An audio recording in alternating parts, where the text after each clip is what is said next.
এখানে speed limit 80, national highway 12-এ speed limit 100।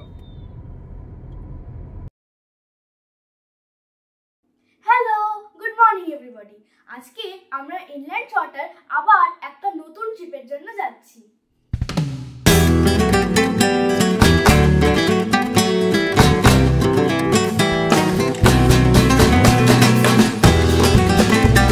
আমরা এয়ারপোর্টের কাছে এসে পৌঁছালাম।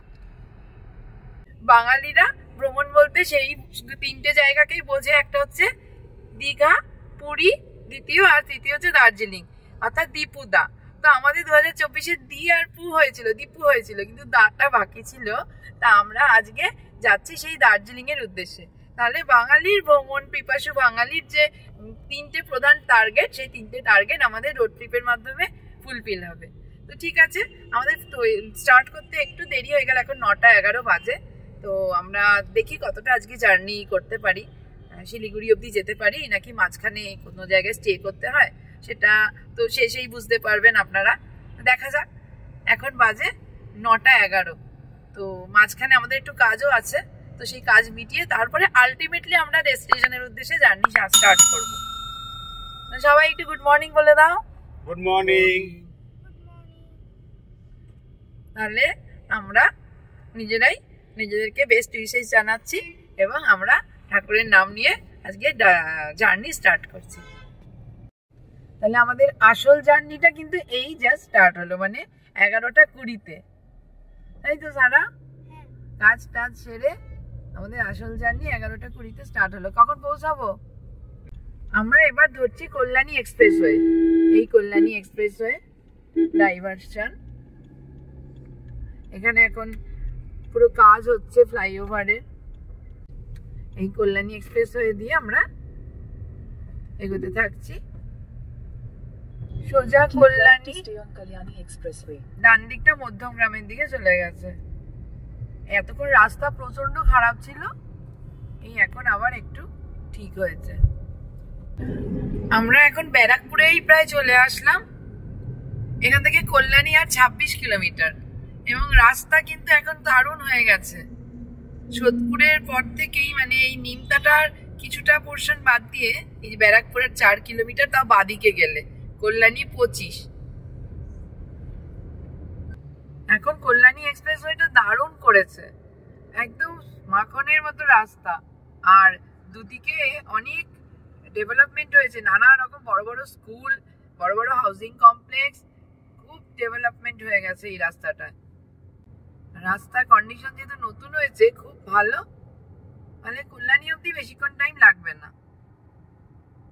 এখান থেকে কল্যাণী আর 20 কিলোমিটার মাত্র। বাদিকটা শ্যামনগর স্টেশন বাদিকে, আর মাঝে মাঝে এরকম ফ্লাইওভার করে দিয়েছে, যেই জায়গাগুলোয় জনবসতি আছে তলা দিয়ে চলে যাচ্ছে লোকজন, গাড়ি চলার জন্য একদম দারুণ। মানে কল্যাণী এক্সপ্রেসওয়ে ধরে যে কেউ যদি উত্তরের দিকের কোনো ডেস্টিনেশনে যেতে চান, দারুণ কন্ডিশন এই মুহূর্তে। শুধু নিমতা থেকে কিছুটা ওই 5 কিলোমিটার মতন খারাপ আছে। কল্যাণী এক্সপ্রেসওয়ের উপরে প্রথম একটা টোল গেট আসছে, জানি না এটা এখনো আর কি অপারেশনাল কিনা, দেখা যাক। ফার্স্ট টোল গেট, এই জায়গাটার নাম হচ্ছে কেউটিয়া,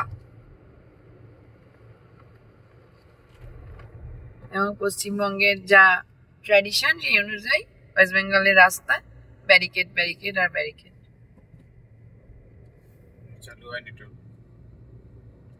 কেউটিয়ার কাছে ফার্স্ট টোল চালু হবে হয়তো খুব তাড়াতাড়ি, যেহেতু এখনো পুরো রাস্তাটা কমপ্লিট হয়নি, সেই জন্য হয়তো টোলটা এখনো চালু হয়নি। আর এটা স্টেট হাইওয়ে, এটা কিন্তু ন্যাশনাল হাইওয়ে না। আচ্ছা, এটা হচ্ছে স্টেট হাইওয়ে, মানে কল্যাণী এক্সপ্রেসওয়েটা হচ্ছে স্টেট হাইওয়ে। এই যে হচ্ছে টোল, কিন্তু টোল এখনো চালু হয়নি।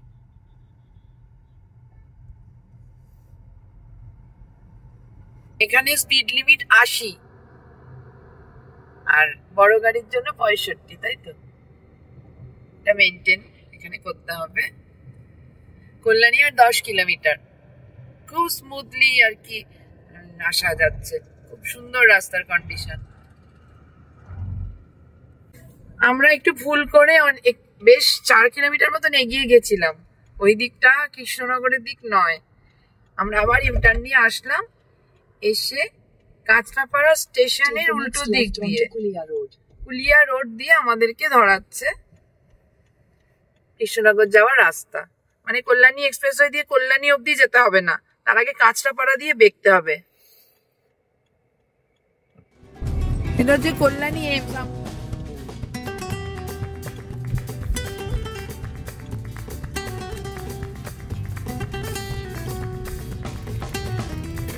In 500 meters, merge with National Highway 12.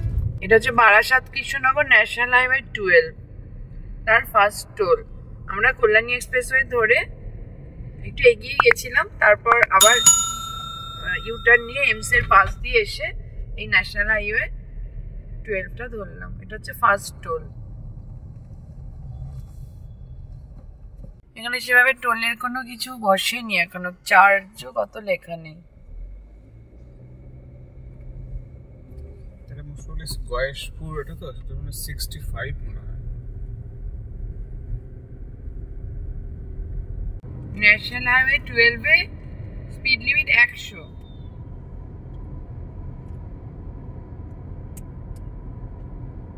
সোজা কৃষ্ণনগর, সোজা মায়াপুর ইস্কন, আর ডান দিকটা আবার বনগাঁর দিকে গেছে।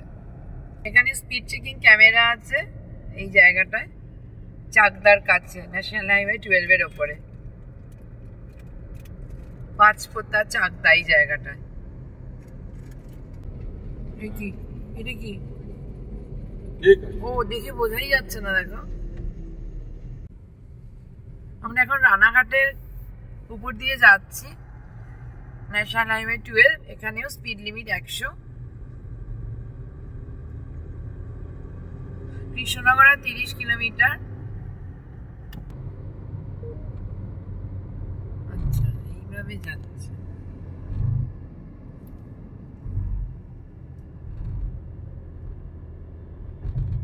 স্পিড লিমিট 100, এখনো সেই মেনটেন করতে হবে। এবং এখান থেকে বহরমপুর হচ্ছে 109 কিলোমিটার, আর মায়াপুর ইস্কন 38 কিলোমিটার। এই নদিয়ার ফুলিয়ার উপর দিয়ে যাচ্ছি, আর শুধু রাস্তার ধারে ধারে এভাবে শাড়ি, সব শাড়ির কারখানা, সব শাড়ি বিভিন্ন রকম আর কি ডাই করে, মেলা চার ধারে, মানে রাস্তার দুধার দিয়ে শুধু শাড়ি পরপর পরপর। এখান থেকে Krishnanagar 4 kilometre, speed checking camera সামনেই। কৃষ্ণনগর আমরা ক্রস করে গেলাম, এই জলঙ্গি নদী পেরোচ্ছে, জলঙ্গি নদীর ওপরে ব্রিজ। এটা এদিকটা রেল লাইন, আর এটা হচ্ছে বাই রোড। আমরা কৃষ্ণনগর পেরিয়ে গেলাম। এখান থেকে বহরমপুর আর 84 kilometre, Malda 210 kilometre, Dalkhola 334 kilometre. আমরা এখন এসে পৌঁছালাম কৃষ্ণনগর পেরিয়ে একটা ন্যাশনাল হাইওয়ের ওপরেই পালকি বলে একটা রেস্টুরেন্ট। এখানে আমরা এখন চা খাচ্ছি আর রুটি সবজিও খেয়ে নেবো, এমনি অনেক দেরি হয়ে গেছে।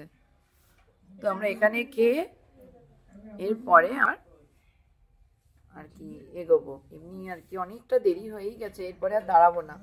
আর রাস্তাটা এমনই ন্যাশনাল হাইওয়ের ওপরে, কিন্তু কোনো খাবারের সেরকম রেস্টুরেন্ট পেলাম না। খুব ইচ্ছা ছিল কৃষ্ণনগরে একটু খাওয়া দাওয়া করবো, মিষ্টি খাবো, কিন্তু কোনো মিষ্টির দোকান দেখতে পেলাম না। বোধহয় একটু ভিতরের দিকে, এখন ন্যাশনাল হাইওয়ের উপরে কোনো মিষ্টির দোকান দেখতে পেলাম না। তো আশাহত হলাম, ওই এবার পালকিতে খাচ্ছি, এখনো ওরা দিয়ে যায়নি, দেখা যাক কেমন কি ফুড কোয়ালিটি। এই খাবার দিয়ে গেছে, রুটি আর মিক্স ভেজ খাচ্ছি, মোটামুটি ভালোই। আমরা এখন বেথুয়া দহরি ক্রস করছি, ন্যাশনাল হাইওয়ে 12 চলে গেছে, আর দুপাশে হচ্ছে বেথুয়া দহরি যে অভয়ারণ্য, তার আর কি এরিয়া শুরু হয়ে গেছে। ডেন্স এখানে ফরেস্ট, এখানে মেনলি বার্ড সাইটিং এর জন্য এটা দারুণ জায়গা। এখান থেকে বহরমপুর 65 কিলোমিটার। এটা হচ্ছে বেতেওয়া ডহরি অভয়ারণ্যে প্রবেশ করার গেট। এটা হচ্ছে সেকেন্ড টোল বেতেওয়া ডহরির পরে। খুব আর কি এখানে স্পিড লিমিট 80, কিন্তু গাড়ি সেভাবে আর কি স্পিড নেওয়া যাচ্ছে না, কারণ এত নানা রকমের একটার পর একটা গাড়ি হেভি ভেহিকেল সামনে চলে আসছে। আমরা এখন পলাশির উপর দিয়ে যাচ্ছি। 1757 সালের পলাশির যুদ্ধ এখানেই হয়েছিল। এই জায়গাগুলো হচ্ছে পলাশির প্রাঙ্গণ লেখা আছে। এই যে পলাশি ওয়ার মেমোরিয়াল, এখানেই যুদ্ধ হয়েছিল। পলাশি স্মৃতিসৌধ, পলাশি ওয়ার মেমোরিয়াল এই যে যাচ্ছে সাইড দিয়ে। মুর্শিদাবাদের বেলডাঙ্গার উপর দিয়ে যাচ্ছি। এখানে গামছা বিখ্যাত, আর গামছার পুরো দোকান পর রাস্তার দুধারে। কিন্তু রাস্তার অবস্থা ভালো না মানে রাস্তার কন্ডিশন ভালো, কিন্তু ভীষণ কনজেস্টেড, খুব slow traffic movement. National highway 12টা মানে ভীষণ সংকীর্ণ। রাস্তার দুদিকে বাসের স্ট্যান্ড, টোটো স্ট্যান্ড, এবং তার সাথে এদিক থেকে গাড়ি ওদিক থেকে গাড়ি, ফলে খুব স্লো মুভমেন্ট। বেশ কিছু জায়গায় ন্যাশনাল হাইওয়ের অবস্থা খুব খারাপ। রাস্তা ভালো, রাস্তা ভাঙাচোরা নয়, কিন্তু রাস্তাতে নানা রকম ডিস্টারবেন্সে ভর্তি আর কি। এখন বাজে 3:45, আমরা বহরমপুর ক্রস করছি এখন। সিটির ভিতরে আমরা ঢুকিনি, বাইপাস হয়ে যাচ্ছে রাস্তা। এখন 3:45 বাজে, আমরা এখন বহরমপুর ক্রস করছি। এখান থেকে মালদা আর 135 কিলোমিটার। বহরমপুর সিটি যেটা প্রপার সেটা 7 কিলোমিটার এখনো। ডালখোলা 261 কিলোমিটার। বাদিকটা সিটির দিকে ঢুকে গেছে, সোজা ন্যাশনাল হাইওয়ে 12 চলে যাচ্ছে। এই বাদিকটা চলে গেছে বহরমপুর টাউনের দিকে, এই দিকটা বহরমপুর টাউনের দিকে চলে গেছে। এই রাস্তাটা বেশ ভালো। এটা বহরমপুর বাইপাস। নিচ দিয়ে কোনো নদী যাচ্ছে, ভাগীরথী না, হুগলি। নিচ দিয়ে এই যে হুগলি নদী বয়ে চলেছে। এই যে সূর্য প্রায় অস্তই যেতে চলেছে, এখনো দেরি আছে, 4টে মতন বাজে, আর নিচ দিয়েই হুগলি নদী। খুব সুন্দর লাগছে। আমরা এখন এসে পৌঁছালাম বহরমপুর বাইপাস ধাবায়। একটু চা খাবো টি ব্রেকের জন্য।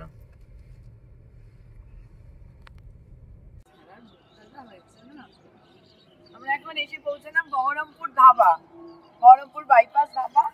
এবার আমরা ওখানে একটুখানি টি ব্রেক নেব। এই এতক্ষণ একটা বেশ পছন্দসই ধাবার সন্ধান পেয়েছি টোটাল রাস্তায়। অলমোস্ট 100 কিলোমিটারের কাছে চলে এসেছি। এখানে চা খাবো। টোটাল রাস্তাতে ভালো যেরকম ধাবা পাওয়া যায়নি। আমরা এখন বহরমপুর বাইপাস ধাবাতে। দারুণ লাগছে, সব 90s এর গানগুলো বাজছে, আর এখানে চা কফি খাবো আমরা। দারুণ এনজয় করছি।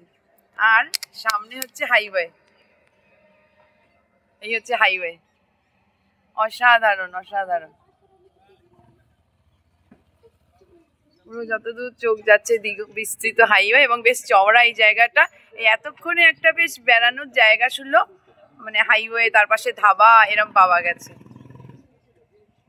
এই আমাদের এবার কফি দিয়ে গেছে, সুন্দর গান চলছে।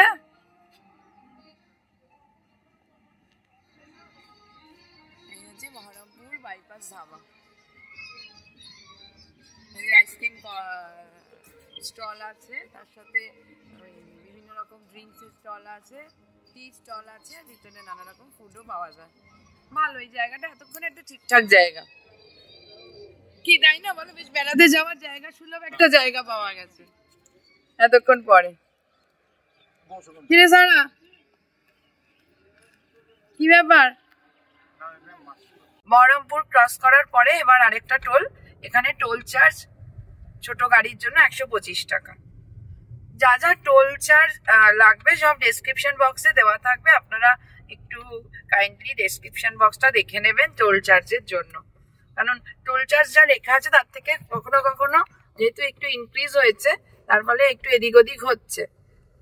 তো ফাইনাল যে টোল চার্জ যেটা সেটা কিন্তু ডেসক্রিপশন বক্সের ডিটেলে দেওয়া থাকবে। এই জায়গাটা আবার সিঙ্গেল লেন হয়ে গেছে। ডান দিকটায় মুর্শিদাবাদের লালবাগ, ডান দিকের রাস্তাটা। লালবাগে তো অনেক টুরিস্ট স্পট আছে। এই আর একটা এই পথে ইম্পর্টেন্ট ধাবা হচ্ছে পাপ্পুদা ধাবা। এটা খুব নামকরা ধাবা। বহরমপুর ছাড়িয়ে এই 10 কিলোমিটার 15 কিলোমিটার পরে বহরমপুর বাইপাস ধাবা আর পাপ্পুদা ধাবা, এই দুটোই এখনো পর্যন্ত ঠিকঠাক আর কি এই রাস্তায়, টোটাল এতটা রাস্তার মধ্যে। এখানে স্পিড লিমিট 40। ফারাক্কা এখান থেকে আর 60 কিলোমিটারের মতো, মোরগ্রাম ডান দিকে। এই জায়গায় ন্যাশনাল হাইওয়ে, স্পিড লিমিট 40, কারণ দুপাশে প্রচুর জনবসতি। এই যে এই রাস্তাটা চলে গেছে এই বোলপুর, রামপুরহাট, তারাপীঠ, এই সব দিকে, সিউড়ি, নলহাটি, এই রাস্তাটা চলে গেছে। মানে এদিক দিয়েও কিন্তু আসা যায়, বর্ধমান হয়ে এই রাস্তা দিয়ে এসেও এইখানটা এসে ওঠা যায়। আমরা এখন সাগরদিঘি এলাকার ওপর দিয়ে যাচ্ছি, আর এখানে রাস্তার বাদিকটায় সিল্ক ক্লাস্টার বলে আর কি বিভিন্ন বোর্ড লাগানো আছে। অর্থাৎ মুর্শিদাবাদের যে বিখ্যাত মুর্শিদাবাদ সিল্ক, সেগুলো সমস্ত কিছু এখানেই কাল্টিভেশন হয়। ফরাক্কা ব্রিজ আসতে এখনো দেরি আছে। ফরাক্কা ফিডার ক্যানেল পাস হচ্ছে, ডান দিকে রেল লাইন যাচ্ছে আমাদের প্যারালালি। এই যে ফিডার ক্যানেল,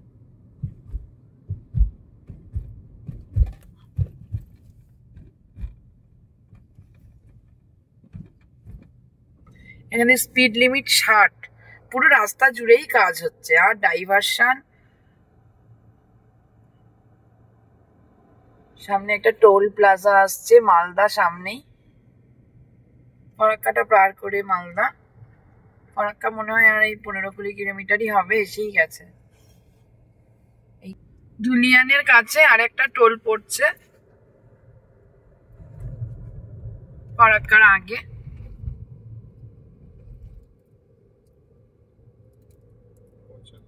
এখানে টোল ট্যাক্স হচ্ছে 75। এটা হচ্ছে বহরমপুর ফরাক্কা হাইওয়ে লিমিটেডের আন্ডারে। মানে এই ন্যাশনাল হাইওয়ে 12টার অবস্থা অত্যন্ত কিন্তু খারাপ। মানে আজকের দিনে পুরো রাস্তাটার একটা দিক টোটাল বন্ধ, মানে এই দিকটা টোটাল বন্ধ হয়েছে, এই রাস্তাটা টোটাল বন্ধ, এবং একদম মানে পিক টাইমে এটা বন্ধ।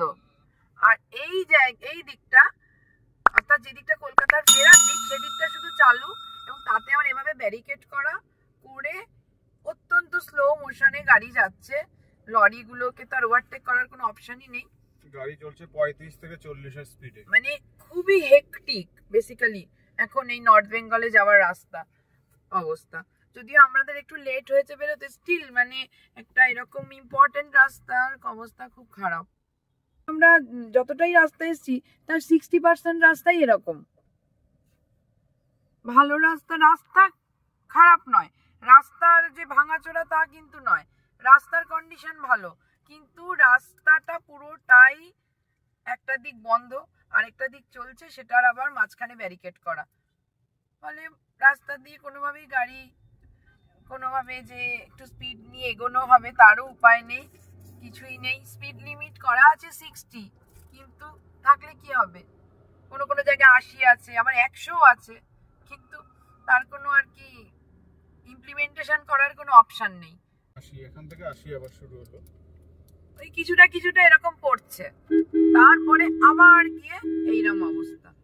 তাহলে আমরা উত্তরাখণ্ডে গেছি, উড়িষ্যাতে তো যাচ্ছি, ইভেন ঝাড়খণ্ড থেকেও ঘুরে আসলাম, এইরকম অবস্থা কিন্তু কোনো জায়গায় নেই। আর একটা জিনিস বলার কথা, সেটা পুরোটাই ওয়েস্ট বেঙ্গলের রাস্তায় দেখি, যখনই ওয়েস্ট বেঙ্গলে ঢোকা হয় যে কোনো জায়গা থেকে, বা এখনো তো পুরোটাই ওয়েস্ট বেঙ্গলের উপর দিয়ে যাচ্ছি, দেখছি হঠাৎ করে ব্যারিকেড, কখনো ড্রাম দিয়ে ব্যারিকেড, কখনো লোহার কিছু দিয়ে ব্যারিকেড, কখনো সিমেন্ট দিয়ে ব্যারিকেড। খুবই আর কি মানে একটা, এটা হচ্ছে সাজুর মোড়, বিরক্তিকর একটা এক্সপিরিয়েন্স। মুর্শিদাবাদ। এই আবার ব্যারিকেড, মানুষের যাওয়ার জন্য কোনো অপশন রাখেনি, ক্রিয়েটেড আর কি এগুলো কনজেশন, ব্যারিকেড, পরপর ব্যারিকেড, অকারণে, কোনো দরকার নেই ব্যারিকেডগুলো, কেন রাখা কেউ জানে না, এবং ক্রিয়েটেড কনজেশন। আর ব্যারিকেড যদি থাকে তাহলে যদি সবাইকে নিয়ম মানাতে হয় তাহলে এখানে উইদাউট হেলমেট কি করে যায়? টোটো চলছে, যেখানে ইচ্ছা অটো দাঁড়াচ্ছে, মানে একদম রিডিকিউলাস। এই যে ব্যারিকেডের জন্য এরকম কনজেশন প্রত্যেকটা জায়গায়। মানে প্রশাসনের দৃষ্টি আকর্ষণ করছি যে এগুলো করে কিন্তু আরো বেশি কনজেশন হচ্ছে।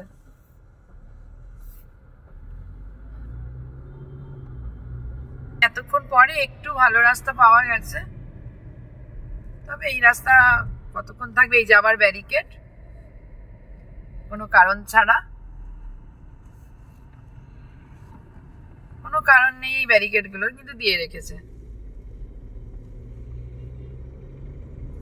আমরা এখন ফারাক্কার দিকে ঢুকছি, আর 4 কিলোমিটার মতন আছে ফারাক্কা আসতে। রাস্তার অবস্থা কিন্তু শোচনীয়। এই দিকটা এনটিপিসির দিকে চলে গেছে, বোঝা যাচ্ছে না অন্ধকারে। এই হচ্ছে এগিয়ে যাচ্ছে, এই হচ্ছে রাস্তা।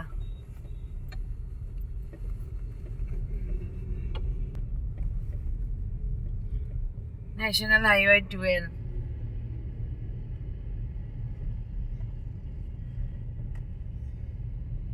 প্রায় অলরেডি 350-400 টাকা টোল নিয়ে নিয়েছে। সেই রাস্তা এটা। এই ফারাক্কা এসে পৌঁছালাম, এখন বাজে 6:06।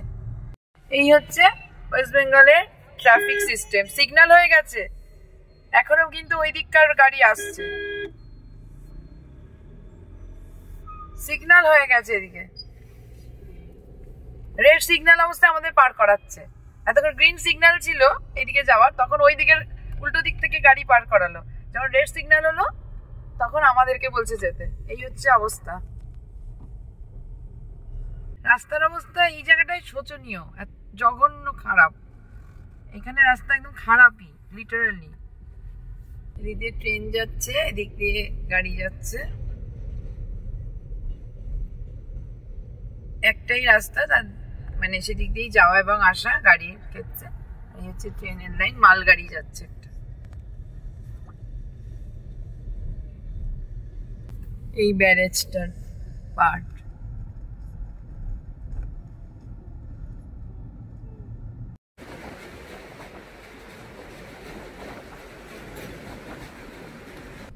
এই শেষ হলো ফারাক্কা ব্রিজ, অলমোস্ট শেষ।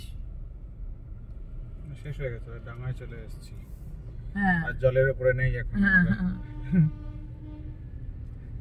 এখন যে টোলটা সেটা ফারাক্কা রায়গঞ্জ হাইওয়ে টোল। কত টোল? 140 টোল। জানি না কি রাস্তার কন্ডিশন, কিন্তু এখনো পর্যন্ত আমরা যে কটা টোলের টাকা দিয়েছি সব টাকাটাই বৃথাই মনে হচ্ছে, কারণ রাস্তা কিছুটা ভালো হলো। এই ট্রেন লাইন যাচ্ছে, একদম প্যারালালি ট্রেন লাইন চলেছে।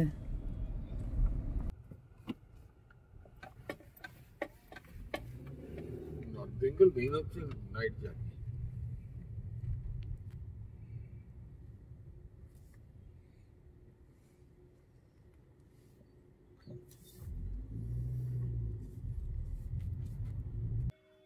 আমরা এখন মালদার পাশ দিয়েই যাচ্ছি, কালিয়াচক। বেশ জমজমাট এই জায়গাটা।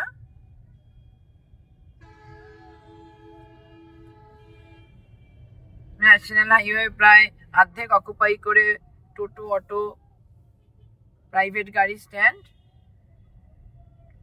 ন্যাশনাল হাইওয়ে একবারে সরু সংকীর্ণ হয়ে গেছে, নামেই ন্যাশনাল হাইওয়ে এই জায়গাটায়। যারা নিজেরা ড্রাইভ করে আসবেন, যদি আমি নিজে তো আর ড্রাইভ করছি না, কিন্তু সারা বাবাকে দেখছি আর কি ড্রাইভ করতে, এবং সবাইকেই বলছি অত্যন্ত ধৈর্যের পরীক্ষা দিতে হবে। এইখানে রাস্তায়, এই রাস্তায় একটু স্মুথ নয়। হ্যাঁ, রাত্রিবেলা কিরকম হবে, মানে নাইট জার্নিটা হয়তো এতটা কনজেশন নাও থাকতে পারে। আমরা এখন একটা সিগন্যালে দাঁড়িয়ে আছি, বাদিকটা যেদিক থেকে বাসগুলো আসছে সেদিকটা মালদা টাউনের দিকে চলে গেছে, প্রপার যে মালদা টাউন। আর আমরা ধরছি মালদা বাইপাস। এবার এই আমরা মালদা বাইপাস ধরলাম। মালদা বাইপাস রোড, আমরা তার উপর দিয়ে যাচ্ছি, একটা ব্রিজ, আর এই তলায় মহানন্দা বয়ে চলেছে, মহানন্দা নদী। বোঝা যাচ্ছে না অন্ধকারে যদিও, কিন্তু এই ব্রিজটার তলা দিয়ে মহানন্দা নদী বয়ে চলেছে। ফারাক্কা যে ব্রিজ, তাই সেটা ক্রস করার পর থেকে কিন্তু রাস্তার কন্ডিশন অনেকটা বেটার হয়েছে এখনো পর্যন্ত, মানে বেশ অনেকটাই এসেছি। রাস্তাটা এই জায়গাটায় কিন্তু ভালোই। কালিয়াচকের ওইখানটা পুরো খুবই কনজেস্টেড ছিল। হ্যাঁ, কালিয়াচক ক্রস করার পরে যখন এই মালদা বাইপাসটা ধরলাম, সেখান থেকে রাস্তা পুরো একদম ঠিক আছে এখনো পর্যন্ত। এখান থেকে গাজল 22 কিলোমিটার, বাদিকটা পুরোটা মালদা টাউন। এই যে লাইট জ্বলছে এটা হচ্ছে মালদা টাউন। এটা হচ্ছে আরেকটা বিখ্যাত এখানকার এই রাস্তা, একটা বিখ্যাত ধাবা, পরদেশি ধাবা। পরদেশি ধাবার এটা পার্কিং জোন। আমরা এখন এসে পৌঁছালাম এই রাস্তার একটা বিখ্যাত ধাবায়, হচ্ছে পরদেশি ধাবা। এদের এইটা হচ্ছে পার্কিং জোন, এই হাইওয়ে, একদম হাইওয়ের উপর। এই হচ্ছে এদের পার্কিং জোন। এদের ইলেকট্রিক চার্জিং স্টেশনও এখানে আছে, চার্জিং ইভি চার্জিং স্টেশন রয়েছে এখানে। এই যে, আর এই আমরা ঢুকছি পরদেশি ধাবায়। এই হচ্ছে পার্কিং জোন।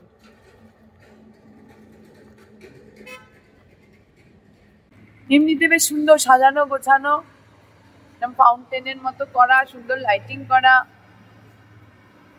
এই হচ্ছে পরদেশি ধাবা। অনেকক্ষণ পরে আরেকটা ভালো রেস্টুরেন্টে আসলাম,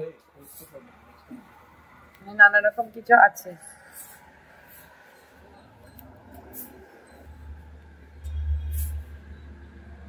আমরা এখন পরদেশি ধাবার ভিতরে আছি, খুব সুন্দর। এখানে ঠাকুরের টেম্পল করা, গণেশের মূর্তি, বালাজির মূর্তি,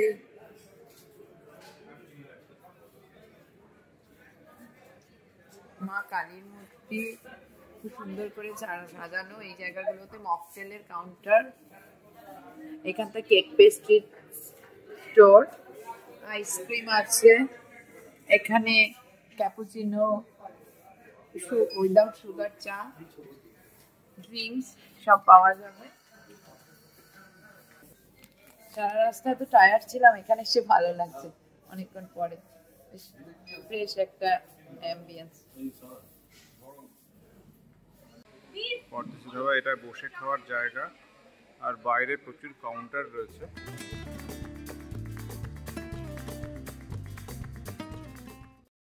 এই আমরা এখন পরদেশি ধাবা থেকে বেরোচ্ছি। এটা কিন্তু এখানকার খুব পপুলার একটা ধাবা এবং দারুণ, মানে যেমন আমরা যখন দীঘা বা পুরীর দিকে যাই শেরি পাঞ্জাব যেরকম, একদম ওরকম। এখানে চিলড্রেন পার্ক থেকে শুরু করে সব আছে। আমরা আবার রায়গঞ্জের দিকে আবার স্টার্ট করলাম। এরপরে আবার আরেকটা টোল আসছে ফারাক্কা রায়গঞ্জ হাইওয়েতে, এখানে টোল হচ্ছে 65, ছোট যে ভেহিকেল তাদের। এখন বাজে 8:23, রায়গঞ্জ আসতে এখনো 42 মিনিট, 32 কিলোমিটার। আর রাস্তায় সাংঘাতিক কুয়াশা, এই দূর থেকে দেখা যাচ্ছে কুয়াশাগুলো ভেসে ভেসে আসছে, আলো যেখানে পড়ছে সেখানে বোঝা যাচ্ছে। রায়গঞ্জ আসতে আর 22 কিলোমিটার বাকি, রায়গঞ্জ পৌঁছাতে আর 8 কিলোমিটার বাকি। সাংঘাতিক ফগ, রায়গঞ্জ আর 1.5 কিলোমিটার, কুয়াশা একদম ঘিরে রেখে দিয়েছে পুরো। ভিজিবিলিটি 50 মিটারেরও কম বোধহয়। এই আমরা এখন রায়গঞ্জ সিটির দিকে ঢুকছি। এখানেই আজকে আমাদের নাইট স্টে করতে হবে। কারণ শিলিগুড়ি এখনো 4 ঘন্টা লাগবে, ফলে সেটা যাওয়া পসিবল নয়। এখনই বাজে প্রায় 9:45। আজকে আমাদের হল্ট হচ্ছে রায়গঞ্জে। আমরা একটু কনফিউজ ছিলাম মালদাতেই থাকবো না রায়গঞ্জ নাকি আরো এগোনো হবে, কিন্তু যেহেতু আমাদের অনেকটা দেরি হয়েছে স্টার্ট করতে, ফলে শিলিগুড়ি অব্দি আজকে যাওয়া যাবে না। এমনি 4 ঘন্টা আগে হলে ইজিলি চলে যাওয়া যেত, মানে 8টাতেও যদি সকালবেলা স্টার্ট করতাম তাতেও শিলিগুড়ি ইজিলি পৌঁছে যাওয়া যেত, এত জ্যাম এত কনজেশনের পরেও। দিকে ঢুকবো, তারপরে বাইপাস ধরবো পরে। এই আমার ঘন কুয়াশার চাদর রায়গঞ্জে।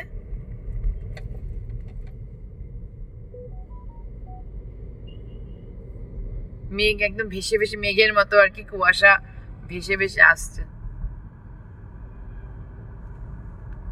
এই রায়গঞ্জ শহরে ঢুকলাম আমরা। এখন বাজে 9টা, 8:57। এবারে আমাদের হোটেল দেখতে হবে, আমাদের তো হোটেল কিছু বুক করা নেই। রায়গঞ্জে ওয়েস্ট বেঙ্গল ট্যুরিজম ডেভেলপমেন্টের ট্যুরিস্ট লজ আছে একটা, আর একটা প্রাইভেট প্রপার্টি, দুটো দেখেছি। এখন দেখা যাক, আগে প্রাইভেট প্রপার্টিটায় যাই, ওটা আগে পড়বে যেহেতু। যদি সেটা নাম পছন্দ হয় তখন ওয়েস্ট বেঙ্গল ট্যুরিজমের। এখন বাজে 10:10। আমরা এই এসে পৌঁছালাম রায়গঞ্জের হোটেল এমবাসিতে। ন্যাশনাল হাইওয়ে 12-এর উপরে এই হোটেল। এই হোটেলের বেশ কিছু রুম আছে যেগুলো ভালো, আর বেশ কিছু রুম আছে একটু পুয়ার কোয়ালিটির। তো আমরা মানে দেখে শুনে নিলাম আর কি। এই হচ্ছে রুমের